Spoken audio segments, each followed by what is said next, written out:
ഞാൻ ഇപ്പോൾ ഉള്ളതേ മലപ്പുറത്താണ്. കേൾട്ടൺ ക്ലബ്ബ് പറഞ്ഞിട്ടൊരു ടീമിനെ കാണാൻ വേണ്ടി വന്നതാണ്. അതെന്താ സംഭവം ചോദിച്ചാലേ ഇപ്പോൾ പറഞ്ഞുതരാം.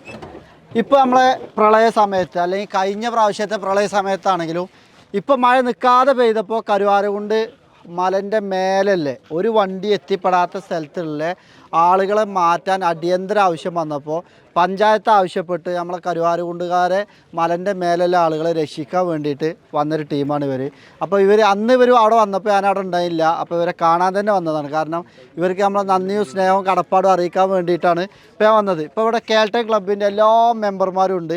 ഇവരൊരു മീറ്റപ്പ് നടക്കുന്നുണ്ട്, അതിന് വേണ്ടി വന്നതാണ്. ഇപ്പോൾ ഈ വണ്ടിയൊക്കെ കണ്ടോ നിങ്ങൾ? ഇവിടെ ഒട്ടനവധി വണ്ടികളുണ്ട് കേട്ടോ. ഈ വീഡിയോയിൽ ഞാൻ മാക്സിമം കാണിക്കാം. ഏകദേശം നമ്മളെ ക്ലബ്ബിൽ എത്ര വണ്ടി ഉണ്ട്? 160 വണ്ടി ഉണ്ട്. ഈ 160 വണ്ടി ചിലപ്പോൾ റോഡ് കണ്ട ഫൈൻ അടിക്കണ വണ്ടിയേക്കാരം അല്ലേ? ഇപ്പോൾ നമുക്ക് ഓഫ് റോഡിന് നമ്മൾ ഗവൺമെൻറ്റിനെ പറഞ്ഞിട്ട് കാര്യമില്ല. ആദ്യം മുതലേ നമ്മൾ ഗവൺമെൻറ് നടപ്പിലാക്കി വരുന്നൊരു നിയമവ്യവസ്ഥ ഉണ്ട്. അത് നമ്മൾ ഉൾക്കൊള്ളാനും അംഗീകരിക്കാനും ഈ നിൽക്കുന്ന എല്ലാവരും തയ്യാറാണ്. ഇപ്പോൾ ഇവിടെ ഈ ഒരു ക്ലബിലെ ഒരു മെമ്പർമാരും ജനങ്ങൾക്ക് ദ്രോഹം ചെയ്യുന്ന രീതിയിൽ ആരും റോട്ടിൽ വണ്ടി ഓടിക്കണത് നിങ്ങൾ കണ്ടിട്ടും ഉണ്ടാവില്ല. കാരണം ഒരു ഓഫ് റോഡ് സ്പെക്കിലാണ് ഈ വണ്ടിയൊക്കെ ഉള്ളത്.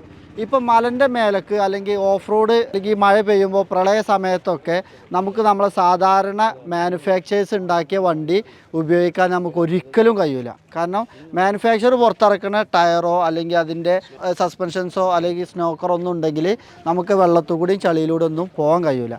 അപ്പോൾ അത്തരം സ്പെക്കിൽ ഈ വണ്ടികളൊക്കെ നിർമ്മിച്ച് നമുക്ക് ജനങ്ങൾക്ക് ഉപകാരപ്പെടുന്ന രീതിയിലാണ് ഇവർ ഈ വാഹനങ്ങൾ ഉപയോഗിക്കുന്നത്. ഇത് നമ്മൾ റിയാസ് നമ്മളെ സുഹൃത്താണ്. മൂപ്പരാണ് വയനാട് നമ്മളെ ചാനലിലൊക്കെ നിങ്ങൾ കണ്ടിട്ടുണ്ടാവും. വയനാട് നമ്മൾ അവിടുന്ന് വിളി വന്നിട്ടാണ് പോയത്. അതെ അതെ, നമ്മൾ അന്ന് CI നമ്മള് മേപ്പാടി CI നമ്മൾ വിളിച്ചിട്ട് പറഞ്ഞു പിന്നെ ഞങ്ങൾക്ക് നാളെ അവിടെ ഒരു വണ്ടി പുള്ളിക്കാരൻ കണ്ടു. അപ്പൊ ഒരു വണ്ടി കണ്ടപ്പോൾ പുള്ളിക്കാരൻ പറഞ്ഞു നമുക്കൊരു ഇതേപോലത്തെ ഒരു 10 വണ്ടി ഞങ്ങൾക്ക് നാളെ എത്തിച്ചേരാൻ പറ്റുമോ ചോദിച്ചു. അപ്പൊ ഞാൻ ഗ്രൂപ്പിലിട്ടപ്പോൾ ഒരു 10 20 ആൾക്കാരുണ്ട്. പിന്നെ അതിന് ഞങ്ങൾ പോകാൻ റെഡിയാണ്. നമ്മൾ പറഞ്ഞത് ഇങ്ങനെയാണ്. അപ്പൊ നമുക്കൊരു 10 ആൾ തൽക്കാലം പോയി നോക്കാം. അങ്ങനെ ഞങ്ങൾ പോയിട്ട് ഞങ്ങൾ വിളിക്കുന്നത് വരെ നമ്മളൊരു ഫുട്ബോൾ മത്സരം അതേപോലെ എല്ലാ സ്ഥലത്തും ഉണ്ടാവല്ലോ, ആംബുലൻസ് വന്നിക്കോ. അതേപോലെ ഞങ്ങൾ അവിടെ നിന്നു. ഞങ്ങളെ ആവശ്യങ്ങൾ അന്ന് വളരെ കുറവായിരുന്നു.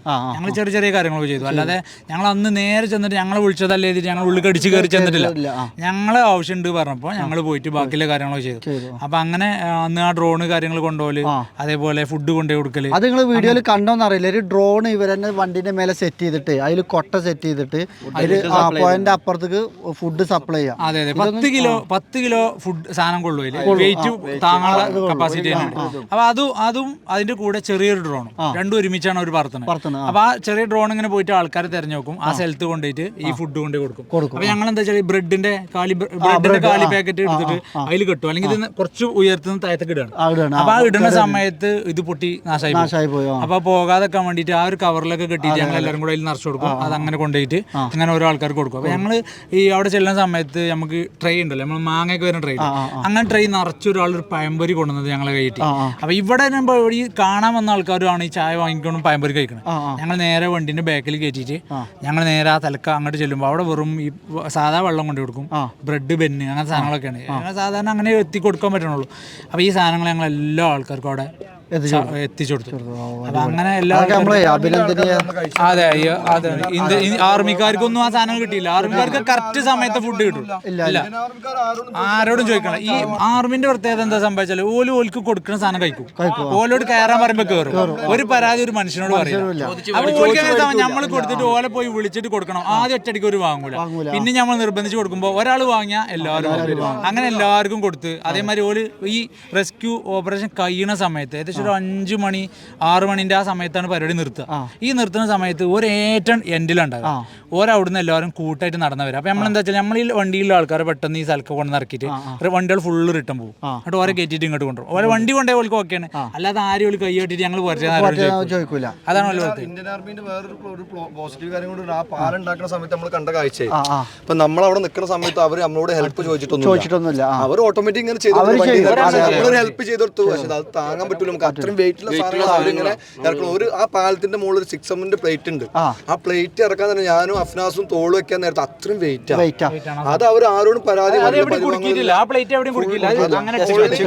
ലോക്കിംഗ് പ്ലേറ്റ് മാത്രം. ആവശ്യമാണ്. ഇപ്പൊ ഞാൻ എന്റെ മോനെ കൊണ്ടാ പോന്നിക്കണ്. നമ്മളെ പുതിയ തലമുറ ഇത്തരം ആളുകളെ കണ്ടു വളരട്ടെ. എല്ലാരും പറയും ഓഫ് റോഡ് പ്രാന്തന്മാരാണ്, വണ്ടി പ്രാന്ത് പറ്റൂല, ആന ചേന എന്നൊക്കെ പറയും. ഞാൻ ഇവരെ ഇതൊക്കെ കാണിച്ച് ഇതേപോലെ തന്നെ വളർത്തും. കാരണം സാമൂഹ്യ പ്രതിബദ്ധത അങ്ങനെ തന്നെയല്ലേ പറയാം അല്ലേ? ഇത്രയും ആളുകൾക്ക് ജനങ്ങളെ സഹായിക്കാനുള്ള മനസ്സുണ്ട്. ഈ വണ്ടി സ്വന്തം ഉണ്ടാക്കിയിട്ട് അവനാൻ്റെ പേരൻ്റെ മരുത്തി പുൽച്ചിത്രം കാട്ടാൻ മാത്രമല്ല, ഏതൊരാളെ രക്ഷിക്കാനും എന്ത് ചെയ്യാനും ഇവർ തയ്യാറാണ്. ഇതൊക്കെ നമ്മളെ മക്കളും പുതുതലമുറയും കണ്ട് വളരേണ്ട ഒന്നാണുമ്പാടെ നമുക്കിത് പറയണം. അപ്പോൾ ഇവർക്ക് ചെറിയ റിക്വസ്റ്റുമാരുണ്ട്, നമുക്കും ചെറിയ റിക്വസ്റ്റ് ഉണ്ട്. നമ്മളെ കേരള ഗവൺമെൻറ്റിനോടാണെങ്കിലും ഇന്ത്യൻ ഗവൺമെൻറ്റിനോടാണെങ്കിലും ഇതിനേതായിട്ടുള്ളൊരു നിയമം നിലവിൽ കൊണ്ടുവരിക, ചെറിയൊരു പെർമിഷൻ. ഇപ്പോൾ ജനങ്ങൾക്ക് ബുദ്ധിമുട്ടുണ്ടാക്കുന്ന ലൈറ്റുകളോ കാര്യങ്ങളോ നിങ്ങൾ ഈ വണ്ടിമ്മ കാണൂല. അതേപോലെ ഓവർ സൗണ്ട് അല്ലേ, അതൊന്നും ഈ വണ്ടിമ്മല്ല. അത്യാവശ്യം വേണ്ട ടയറുണ്ട്, 4 വീല് ഓഫ് റോഡിൽ പോകാനുള്ള സെറ്റപ്പ് കാര്യങ്ങളൊക്കെയാണ് ഈ വണ്ടിമ്മ ചെയ്തിട്ടുള്ളത്. സ്നോർക്കൽ കാര്യങ്ങളൊക്കെ ഉണ്ട്. ഇപ്പോൾ നമ്മളെ വണ്ടീൻ്റെ മുന്നിൽ ഒരു മഞ്ഞ ലൈറ്റ് വെക്കും. അതെന്തിനാണെന്നുള്ളൊരു ചോദ്യം എല്ലാവർക്കും ഉണ്ടാകലുണ്ട്. സംഭവം റോട്ടിൽ നമുക്കത് ആവശ്യമില്ല. പക്ഷേ മഞ്ഞ് മൂടിയ സ്ഥലത്ത് നല്ല മഴയുള്ള സമയത്ത് നമ്മൾ സാധാ ലൈറ്റ് ഇട്ട് പോയാൽ നമുക്ക് കാണൂല. അപ്പോൾ നമുക്ക് മഞ്ഞ ലൈറ്റ് തന്നെ ആവശ്യമുണ്ടാവും.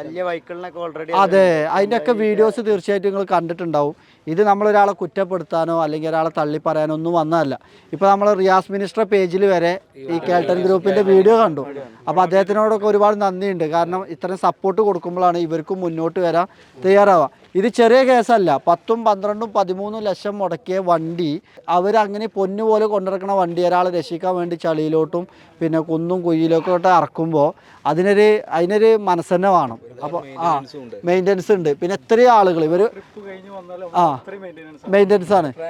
പിന്നെ ഈ കാണുന്ന ആൾക്കാരൊന്നും ജോലിയോ കൂലിയോ ഇല്ലാത്ത ആൾക്കാരല്ല. എല്ലാവരും നല്ല ബിസിനസ്മാൻമാരും നല്ല ജോലിയും തിരക്കൊക്കെ ഉള്ള ആൾക്കാരാണ്. ഇതൊക്കെ മാറ്റി വെച്ച് അവരുടെ ഒരു പാഷൻ ഒന്നുണ്ട്. പിന്നെ ജനങ്ങളെ സഹായിക്കുക എന്നുള്ളൊരു കാര്യമുണ്ട്. പിന്നെ ഈ ഒരു ക്ലബ്ബ് ഒരുപാട് നല്ല കാര്യങ്ങൾ ചെയ്യുന്നുണ്ട്. അതൊന്നും ഞാൻ ഇവിടെ പറയുന്നില്ല. അതൊക്കെ ഇവരെന്നെ ഔദ്യോഗികമായിട്ട് പ്രഖ്യാപിക്കും. അപ്പോൾ നമ്മൾ ഗവൺമെൻറ് ആണെങ്കിലും നമ്മുടെ സമൂഹമാണെങ്കിലും അംഗീകരിക്കേണ്ട, ഇപ്പം അംഗീകരിച്ച് കഴിഞ്ഞു. കാരണം ആവശ്യം വരുമ്പോൾ എന്തായാലും മാടി വിളിക്കും. പിന്നെ സമയം കഴിയുമ്പോൾ നിങ്ങൾ മറക്കരുത്. സമയം കഴിഞ്ഞാലും ഇത് ഓർമ്മ വേണം. വിളിപ്പുറത്തുണ്ട്. അതെ, കരുവാരകുണ്ട്. അതെ, വയനാട് പോണത്. അതേപോലെ കരുവാരകുണ്ട് ഒരു ആവശ്യം വന്നപ്പോൾ നമ്മൾ കരുവാരകുണ്ടിൽ ഓഫ് റോഡ് വണ്ടി ഉണ്ട്. പക്ഷേ ഒരു പഞ്ചായത്തിൽ നിന്ന് ഒരു ആവശ്യം വന്നപ്പോൾ ഇത് എന്തിനും പറ്റിയ വണ്ടികളാണ്. നമ്മൾ സാധാ 4 വീൽ ഡ്രൈവ് കയറാത്ത സ്ഥലത്തേക്കും ഇവർ കയറിപ്പോവും. പിന്നെ സാധാ 4 വീൽ ഡ്രൈവ് ഓട്ടുന്ന ആൾക്കാർക്ക് ഇവർ ഓടുന്ന പോലെ ഓടിക്കാനും പറ്റൂല. ഇതിനൊരു എക്സ്പീരിയൻസ് വേണം. അതെ,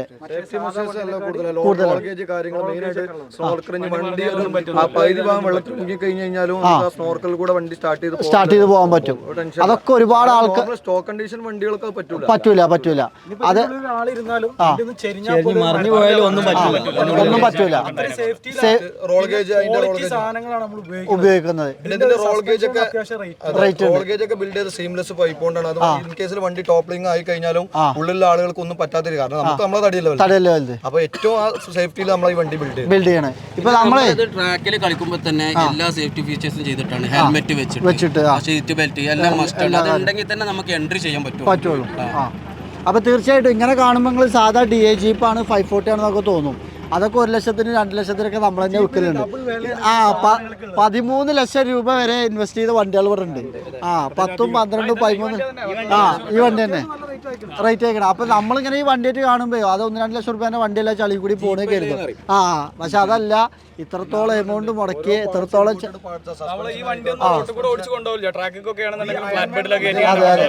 ഓസ്ട്രേലിയൻ കമ്പനിന്റെ സസ്പെൻഷൻ അതിന്റെ മുകളിൽ ഇമ്പോർട്ടഡ് ചെയ്ത് കൊണ്ടുവന്ന പിന്നെ ഡം സ്റ്റോപ്പർ ഇങ്ങനത്തെ ഓരോ സാധനങ്ങൾ ഓൾറെഡി കണ്ടാൽ തന്നെ മനസ്സിലാവും. അതിന് ഓൾറെഡി തീർച്ചയായിട്ടും ഇപ്പൊ നമ്മളെ ആക്സിൽ വരെ നമുക്ക് ക്രോമോളിയാണ്. അതെ. ഇനി ഒരു ചോദ്യം വരും. ഇപ്പൊ ഇതൊക്കെ ഓഫ് റോഡ് എല്ലാ സ്പെക്കുള്ള വണ്ടി മാനുഫാക്ചറേഴ്സ് തന്നെ കമ്പനിനെ കൊടുക്കണ്ടല്ലോ. അങ്ങനത്തെ വണ്ടി വാങ്ങണമെങ്കിൽ 1 കോടി 1.5 കോടി നമ്മളെ സാധാരണക്കാർക്ക് കഴിയൂല. തീർച്ചയായിട്ടും ഒരിക്കലും ട്രാക്കിൽ വണ്ടി ഓടിക്കൂല. സീറ്റ് ബെൽറ്റ് ഹെൽമെറ്റ് ഇടാതെ ഒരിക്കലും വണ്ടി ട്രാക്കിൽ ഓടിച്ചു കഴിഞ്ഞാൽ ആ ട്രാക്കിൽ അത് DNF ആണ്. പറ്റില്ല. അവിടെ മത്സരത്തിൽ നിന്ന് അവരെ പുറത്താക്കണ പോലെ. കാരണം അത്രയും സേഫ്റ്റി മെഷർമെന്റിന് വാല്യൂ കൊടുത്തിട്ട് മാത്രമുള്ള ഇവന്റുകൾക്ക് നമ്മൾ എന്ത് ചെയ്യണത്, കണ്ടക്ട് ചെയ്യുന്നതും ഓടിക്കുകയാണെങ്കിലും എല്ലാ കാര്യങ്ങളും. ഇപ്പം എന്താ വെച്ചാൽ ഇപ്പം നമുക്ക് മുന്നിലുള്ള ഒരു പ്രശ്നം എന്ന് പറഞ്ഞു കഴിഞ്ഞാൽ മെയിൻലി നമ്മൾ ഇത്രയും പൈസ മുടക്കി ഇങ്ങനെ വണ്ടികൾ ഇത്രയും സേഫ്റ്റി മെഷർമെന്റ്സ് ചെയ്തിട്ടും നമുക്ക് ഈ വണ്ടികൾ ഉപയോഗിക്കാൻ, അതായത് നമുക്കിത് മത്സരത്തിന് ഇറങ്ങാനുള്ള ഒരു കാര്യങ്ങൾ പെർമിഷൻസ് കാര്യങ്ങൾ നമുക്ക് ഇവിടെ കിട്ടുന്നില്ല, കേരളത്തിൽ കിട്ടുന്നില്ല. ഇവരൊക്കെ പുറത്ത് പോവാണ്. സപ്പോർട്ടാണ്. ഗോവയിൽ വെച്ചിട്ടാണ് RFC നടക്കുന്നത്. അവിടുത്തെ ഗവൺമെന്റ് നടത്തുന്നത്. ഡോക്ടർ ഫാദാണ് ഫസ്റ്റ് വിന്നർ ആയത്. പെരിന്തൽമണ്ണ ഡോക്ടറാണ് വിന്നറായത്. അപ്പൊ തീർച്ചയായിട്ടും ഇന്ത്യയിൽ ഏറ്റവും കൂടുതൽ നല്ല ഹെവി ഡ്രൈവർമാര്, എക്സ്പീരിയൻസ്ഡ് ആയിട്ടുള്ള ഡ്രൈവർമാർ കിടക്കുന്നത് കേരളത്തിലാണ്. ഇത്ര വണ്ടികളുള്ള വണ്ടികളുള്ളതും കേരളത്തിലാണ്. കൊണ്ടുവരുന്നതും കൂടുതൽ ക്രേസ് ഉള്ളവര് സ്വാഭാവികമായിട്ടും മലപ്പുറം. ഏറ്റവും കൂടുതൽ ഫൈൻ കിട്ടണവും കേരളത്തിലാണ്. അപ്പൊ ഞങ്ങൾ എല്ലാവരും പാടെ നിങ്ങളോട് ചെറിയ റിക്വസ്റ്റ് അല്ലേ, ഇതിൻ്റെതായ സെപ്പറേറ്റ് ഒരു നിയമം നിങ്ങളൊരു പുനഃപരിശോധിക്കണം, അപ്രൂവൽ തരാം.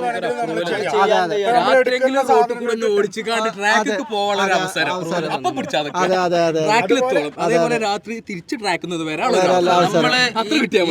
വണ്ടി കൊണ്ട് റോഡിൽ അഭ്യാസം കാണിക്കാൻ ആൾക്കാരെ ബുദ്ധിമുട്ടില്ല. ഇപ്പൊ നമുക്ക് തന്നെ ഇന്നേ വരെ ഒരു സ്ഥലത്തും ഇതേപോലെ ഓഫ് റോഡ് വണ്ടികൾ മനുഷ്യർക്ക് ഒരു അപകടം ഉണ്ടാക്കി നമ്മൾ കേട്ടിട്ടില്ല. അത്രയും സേഫ്റ്റിയിലാണ് നമ്മൾ ഈ വണ്ടികൾ കൊണ്ടുനടക്കുന്നത്. പബ്ലിക്കിന്റെ ഇടയിൽ നമ്മളിതൊരു പിന്നെ നമ്മളെ ക്രേസ് കൊണ്ട് തീർച്ചയായിട്ടും ഞങ്ങളേതായിട്ടുള്ള സ്പേസ് ഉണ്ട് ഞങ്ങൾക്ക്. ആ സ്പേസിൽ പോയിട്ട് ചെയ്യാനുള്ള ഒരു അവസരം. പിന്നെ ഇതുപോലത്തെ ട്രാക്ക് സ്പെക്കുള്ള വണ്ടികൾ ഞങ്ങൾക്ക് റോഡിൽ ഇറക്കാൻ പെർമിഷൻ തരണ്ട, പക്ഷേ ഇവന്റിൽ ഓടിക്കാനുള്ള പെർമിഷൻ. ഇവന്റുകൾക്ക് സപ്പോർട്ടും ഗവൺമെന്റിന്റെ അടുത്ത് നിന്ന് കിട്ടിയത്. ഇപ്പൊ RFC ഗോവയിൽ നടന്നത് ഗോവൻ ഗവൺമെന്റ് നല്ല സപ്പോർട്ട് കൊടുത്തിട്ട് തന്നെയാണ് അവിടെ അത്രയും വലിയൊരു ഇവന്റ്, ഇന്ത്യയിലെ ഏറ്റവും വലിയൊരു ഇവന്റ് അവിടെ നടന്നത്. ഇത് ശരിക്കും ഫുട്ബോളും ക്രിക്കറ്റിന്റെ ഒക്കെ മാറി കൊടുത്തേണ്ട ഒരു സംഭവം തന്നെയാണ്, പ്രോത്സാഹിപ്പിക്കേണ്ട ഒരു ഇവന്റ് തന്നെയാണ്. ഇവന്റ് ഓടിക്കാനാണ്. ഇവന്റ് ഓടിക്കാൻ കേരളത്തിലെ ഒരു അവസരമില്ല. കേരളത്തിന് പുറത്ത് പോകണം. കേരളത്തിന് പുറത്ത് പോകണ നല്ല എക്സ്പെൻസ് ആണ്. ഓക്കെ, ചുരുങ്ങിയതൊരു വണ്ടി അപ്പ് ആൻഡ് ഡൗൺ നിങ്ങൾക്ക് ഫ്ലാറ്റ് ബെഡിന് കാൽക്കുലേറ്റ് ചെയ്താൽ അറിയാം, അത്ര എക്സ്പെൻസ്. കാരണം ഇവിടെ ഒരു അവസരം കിട്ടുന്നില്ല. അതിനുകൊണ്ടാണ് നമ്മള് കർണാടക, തമിഴ്നാട്, മഹാരാഷ്ട്ര ഉണ്ടാക്കി വെച്ചിട്ട് ഓടിക്കണ്ടേ. തീർച്ചയായിട്ടും ഈ സങ്കടങ്ങളും വിഷമങ്ങളൊക്കെ മനസ്സിലാക്കിയിട്ട് ഒരു സപ്പോർട്ട് തീർച്ചയായിട്ടും തരിക. ഞാനൊരു മലപ്പുറംകാരനായതിലും ഈ കേൾട്ടൺ ഗ്രൂപ്പിന്റെ ഭാഗമാകാൻ കഴിഞ്ഞതിലും ഒരുപാട് സന്തോഷം. ഇങ്ങനെ അതായത് ഞങ്ങളെ കരുവാരകുണ്ടുകാരെ സഹായിക്കാൻ വന്നതിൽ ഒരുപാട് സന്തോഷം. നന്ദിയും കടപ്പാടത്തിലില്ല കേട്ടോ, പിന്നെ കടമ ഉത്തരവാദിത്തങ്ങളാണ്. തീർച്ചയായിട്ടും ഞാനും ഈ കേൾട്ടൺ ഗ്രൂപ്പിൽ മെമ്പർഷിപ്പ് ചോദിച്ചു വാങ്ങിയ ഒരു വണ്ടിയൊക്കെ റെഡിയാക്കി ഇവരൊപ്പം കൂടാൻ തയ്യാറായിട്ടുണ്ട്, ആഗ്രഹിക്കുന്നുണ്ട്. തീർച്ചയായിട്ടും. അപ്പോൾ എന്താ വെച്ചാൽ ഇതൊക്കെ ജനങ്ങൾക്ക് ഉപകാരപ്പെടുന്ന കാര്യങ്ങളാണ്. ആരും ശല്യം ചെയ്യാനോ ദ്രോഹിക്കാനോ ഒന്നും വരുന്നില്ല. തീർച്ചയായിട്ടും നമ്മളെ ഗവൺമെൻറ് ഇതിനൊരു പരിഹാരം കാണണമെന്ന് വിനീതമായി അപേക്ഷിക്കുകയാണ് എല്ലാവരും.